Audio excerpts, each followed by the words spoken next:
በአሜሪካ ሾልከው በወጡ መረጃዎች ኢራን ደረሰባት የተባለውን ያህል ውድመት በዩራኒየም ማበልጸጊያዎቿ ላይ አለመድረሱ ሾልኮ የወጡ መረጃዎች ያሳያሉ።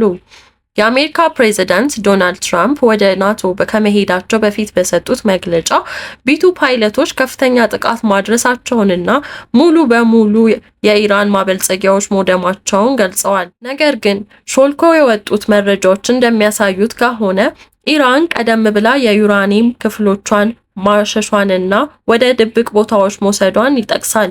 በዚህም ላይ የዓለም አቀፍ አቶሚክ ኤጀንሲ ሴክሬታሪ ራፋኤል ግሮስ እንደጠቀሱት ከሆነ የኢራን ችሎታዋ ደክሟል፣ አሁን ያለው ነገር ላይ እናተኩር ሲሉ ተደምጠዋል። የአሜሪካ ከፍተኛ ጦር አዛዥ የሆኑት ዴቪድ ፔትረስ እንዳሉትም ኦፕሬሽኑ በተራቀቀ ቴክኖሎጂ እና በተማረ የሰው ኃይል እንደተከናወነ ቢገልጹ ናታን እና ፎርዶ በከፍተኛ ደረጃ መመታታቸውን ገልጸዋል።